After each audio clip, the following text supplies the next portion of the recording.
ያሚል ያማል እባክህ አድነኝ አርጀንቲናና ሊዮኔል ሜሲ ዋንጫውን እንዳያነሱ ሲል በእንባ ታጅቦ በትስስር ገጹ ቢያጋራም አይሾው ስፒድ እንዳለው ቃሉን የጠበቀው ያሚል ያማል ሳይሆን የስፔን ብሔራዊ ቡድን ነው።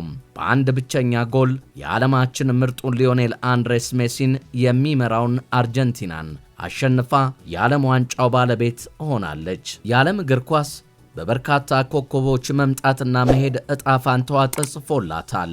አሁን በዓለም ግዙፉ የእግር ኳስ መድረክ እንደ መስቀል ወፍ በአራት ዓመት አንዴ ብቅ ብሎ አንድ ወራትን የዓለም ምርጥ አገራት የእግር ኳስ ብሔራዊ ቡድኖችን አፋልሞ ከ3 ቢሊዮን ዶላር በላይ የሚፈጀውን በእግር ኳሱ ብዙ ትርጉም ያለውን በወርቅ የተለበጠ ዋንጫን በጣሊያናዊው ዲዛይነር ዲዛይን የተደረገውን በማይበሳ ተሽከርካሪ አጅቦ ለዓለም ዋንጫው አሸናፊ በአጀብና በእጀባ ከቦ ለአሸናፊው ሊያስረክብ ኒውዮርክ ከትሟል። የእግር ኳስ አስተዳዳሪው ፊፋ የ2026 የዓለም ዋንጫ በርካታ እውነቶችን እያስመለከተን ዛሬ ምሽት ላይ አድርሶናል። ኒውዮርክ ሲቲም በቀይ የተከበበች በውሃ ሰማያዊና ነጭ የተሽቆጠቆጡ የስፔንና የአርጀንቲና ባንዲራዎች በለበሱ ደጋፊዎችና ጌጣጌጦች አሸብርቃለች። ኒውዮርክ ከተማ አራተኛዋ ከፍተኛ የሕዝብ ብዛት ያላት የሀብት ታሪክ የከበባት በተለያዩ የዓለም ባህል ሀብትና በተፈጥሮ ጸጋ የታጀበች ድንቅ ከተማ ነች። በአንድ ጊዜ 750 ሺህ የሚፈስባት ውሃ ከካናዳ አቅራቢያ በሚመጣ ወንዝ የተከፈለች አንድሪ ኦዳንካ ፓርክ 6 ሚሊዮን የሚሸፍን የአሜሪካን ግዙፍ ፓርክ መገኛ ጭምር ነች። ኒውዮርክ ከተማ በደች ሰፋሪዎች በ1624 እንደተመሰረተችና ደቾችም ለንግድ ትስስር የምትመች ሲሉ መርጠዋታል። ከዚያም ሲያልፍ ኒውዮርክ ሲቲን ደቾች ኒው አምስተርዳም፣ አዲሲቷ አምስተርዳም ሲሉም ያቆለጳጵሷታል። በምድራችን በከተማ ደረጃ ከ800 በላይ ቋንቋዎች የሚነገርባት የዳይቨርሲቲ ከተማ ነች። ይቺ ከተማ ጉዳያችን የሆነችው የዓለም ውዱን የዓለም እግር ኳስ ፍጻሜን ስለምታስተናግድ ሲሆን አሁን አርጀንቲናን ከስፔን በፍጻሜ የምታገናኘው የኒውዮርክ ከተማ ብዙ ሊባልላት ሲችል አርጀንቲና ለሁለት ተከታታይ ዓመታት ስፔን ደግሞ የእግር ኳስ ፋብሪካነቷን የምታስመሰክርበት ጨዋታውን የሚያደርጉት ሲሆን አሁን ላይ የዓለም ምርጡ ተጫዋች ሊዮኔል አንድሬስ ሜሲና ከሜሲ በመቀጠል የዓለም እግር ኳስን ይቆጣጠራል ከሚባለው የ19 ዓመቱ ያሚል ያማልን በ20 ዓመት ልዩነት በፍጻሜ የሚገናኙበት ጨዋታን ስንመለከት ከጨዋታው በፊት የአርጀንቲና ኃይል የተሞላና በሊዮኔል ሜሲ ላይ ተንጠለጠለ ብሔራዊ ቡድን መሆኑ ባለቁ የጨዋታ ደቂቃዎች ተጽዕኖ በመፍጠር ባለቀ ደቂቃ የማሸነፊያ ግቦችን እያስቆጠሩ የመጡትና ጠንካራ የሚባለው የመከላከል ስፍራ ላይ የሚጫወቱት የአርጀንቲና ልጆች ለስፔን ፈታኝ ከሚያደርጉባት የፍጻሜ ጨዋታው መካከል አንዱ ሲሆን በምን አይነት መልኩ የኳስ ዳንኪረኛውን ምታተኛ ሊዮኔል ሜሲን ከግብ ከማግባትና አሲስቶችን ከማድረግ ስፔኖች እንደምን ተችሏቸው ያስቆሙታል የሚለው ጥያቄ ሆኖ ሲያመሽ ስፔን በአንድነት በአጭር ኳስ ቅብብል በያሚል ያማል ፍጥነትና ሁሉም ተጫዋቾቿ በሚያስቆጥሩት ግቦች ለፍጻሜው የተገኘችው ስፔን እንዲህ በዋዛ ለአርጀንቲና እጇን እንደማትሰጥ ከፈረንሳይ ጋር ባደረገችው ጨዋታ ላይ አስመልክታናለች። ታዲያ ምሽቱ 4 ሰዓት በኒውዮርክ ሲነጉድ ጨዋታው በስሎቫኪያዊው ዳኛ የመጀመሪያ ፊሽካ አንድ ብሎ ጅማሮን አደረገ። ሲጠናቀቅም ስፔኖች የሃያሉን የሊዮኔል ሜሲን አርጀንቲናን ድባቅ መተው በአንድ ግብ ዋንጫውን ወደ ሀገራቸው ይዘው ኮብልለዋል። በዓለም ዋንጫው የስፔን ታሪክስ ምን ይመስላል? የተገጣጠመው ግጥምጥሞሽስ ምንድነው ስንል እንዳስሳለን። አብራችሁን ቆዩ። ላይክ፣ ሼር፣ ኮሜንት፣ ሰብስክራይብ እና የደወል ምልክቷን መንካቷን እንዳይዘነጉም። ለአርዋዎቹና የዓለም ዋንጫ ታሪካዊ ግጥምጥሞሽ በስፔን አሸናፊነት የተጠናቀቀው 23ኛው ዓለም ዋንጫ በብዙ መልኩ ከ2010 ዓለም ዋንጫ ጋር የሚመሳሰል አፈጻጸምን አስመልክቷል። ለመሆኑ ይህ ታሪክ ራሱን የደገመበት ድንገቴ የማይመስል ይልቁንም የተጻፈ ስክሪፕት የሚመስለው የላራሆቹ ድልና ግጥምጥሞሽ እንዴት ሆነ? ተመሳሳይ ሀገራት ተመሳሳይ ቀን በመክፈቻው ጨዋታ የ2010 ዓመተ ምህረት ዋንጫ ሰኔ 4 ቀን ጁን 11 ደቡብ አፍሪካ ከሜክሲኮ ባደረጉት ጨዋታ ተጀምሮ ነበር። ከ16 ዓመታት በኋላ የ2026 ውድድሩም ሰኔ 4 ቀን ጁን 11 ተጀምሯል። በተመሳሳይም ጨዋታው በሜክሲኮና በደቡብ አፍሪካ መካከል ተደርጓል። በሁለቱም አጋጣሚ ደግሞ የሜክሲኮ ብሔራዊ ቡድን አሰልጣኝ ዣቬር አጎሪ ነበሩ። ስፔን እንደገና በምድብ 8 መደልደሏ ሌላኛው ተመሳስሎሽ ሲሆን የመጀመሪያ ዓለም ዋንጫን ስታሸንፍ በደቡብ አፍሪካ ውድድር ምድብ 8 ላይ ነበር የተደለደለችው።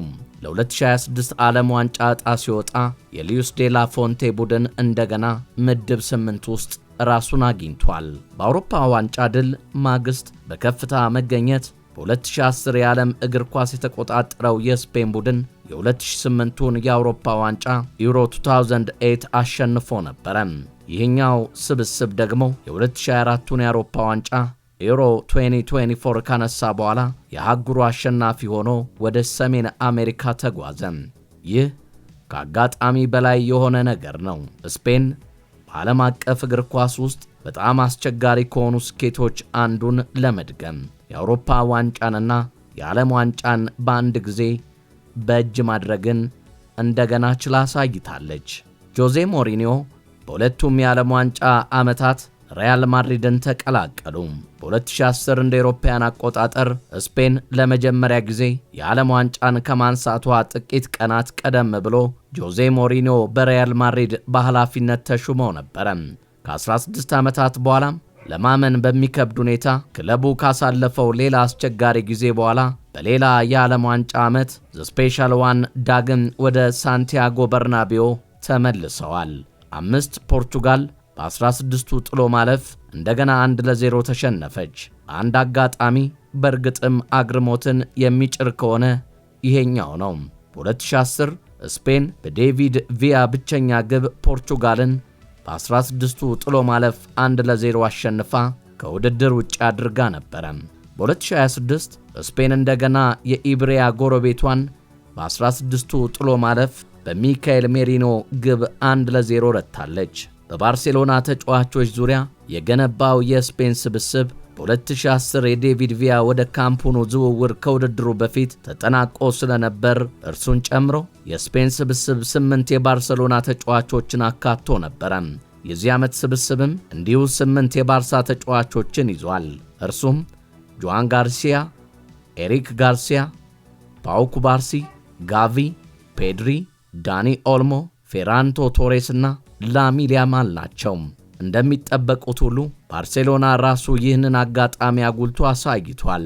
ከሁሉም በላይ ደግሞ የሁለቱም የዓለም ዋንጫ ፍጻሜ ቡድኖች በቀላሉ ተመሳሳይ ቁጥር ያላቸውን ተጫዋቾች ከመጋራት ባለፈ በጠንካራ የባርሴሎና ዋና ተጫዋቾች ማዕከልነት የተገነቡ ሆነዋል። የፍጻሜ ጨዋታ የተጠናቀቀበት መንገድ በ2010 ስፔን ኔዘርላንድን 1-0 ስትረታ ግቡ የተቆጠረው በጭማሪ 30 ደቂቃ ሲሆን ሁለተኛው አጋማሽ እንደተጀመረ አንድሬስ ኢኔስታ በ106ኛው ደቂቃ ነበር ያስቆጠረው።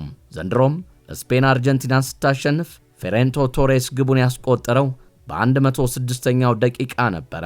ሌላው በ2010 ጆን ሄቴንጋ በኔዘርላንድ በኩል በቀይ ካርድ ከሜዳ ተወግዷል። ዘንድሮም በአርጀንቲና በኩል ኢንዞ ፈርናንዴዝ በቀይ ካርድ ከሜዳ ወጥቷል። ሻኪራ ወደ ዓለም ዋንጫ ተመልሳለች።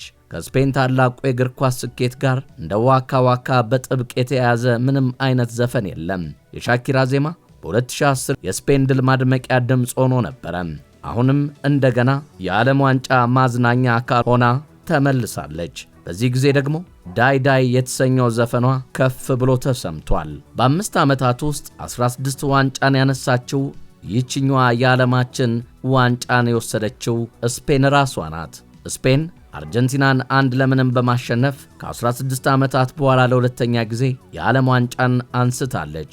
ይህ ድል ስፔን በወንዶችም ሆነ በሴቶች የዓለም እግር ኳስ ላይ ያላትን የበላይነት በድጋሚ ያረጋገጠ ሆኗል። በታሪክ ለመጀመሪያ ጊዜ ስፔን የሁለቱም ጾታዎች የዓለም ዋንጫን በሴቶች በ2023 በወንዶች በ2026 ያነሳች የመጀመሪያዋ ሀገር ሆናለች። ባለፉት 5 ዓመታት ከ2022 እስከ 2026 ስፔን ከታዳጊ ብሔራዊ ቡድኖች ጀምሮ እስከ ዋናው ብሔራዊ ቡድን ድረስ 16 የተለያዩ የዓለምና የአውሮፓ ዋንጫዎችን በማንሳት የሚደነቅ ታሪክ ጽፋለች።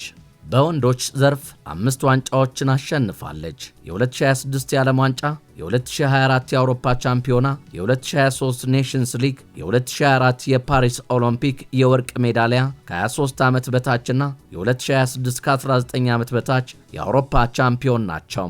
በሴቶች ዘርፍ ደግሞ 11 ዋንጫዎችን አንስታለች። ከነዚህም መካከል የ2023 የዓለም ዋንጫ፣ የ2024 እና የ25 ኔሽንስ ሊግ እንዲሁም ከ17 ከ19ና ከ20 ዓመት በታች የዓለምና የአውሮፓ ዋንጫዎች ይገኙበታል። ይህም ስፔን በዓለም እግር ኳስ የወቅቱ ሀያል አገር መሆኗን በድጋሚ አረጋግጧል። ከዚህ በተጨማሪ ስፔን 38 ተከታታይ ጨዋታዎችን ሳትሸነፍ በማጠናቀቅ በአውሮፓና በደቡብ አሜሪካ እግር ኳስ ታሪክ ረጅሙን ያለ ሽንፈት ጉዞ በማስመዝገብ አዲስ ታሪክ ጽፋለች። ትልቁን የዓለማችን እግር ኳስ ውድ ዋንጫንም በወርቅ የጠለበጠውን የዓለም ዋንጫ ይዛ ማድሪድ ገብታለች።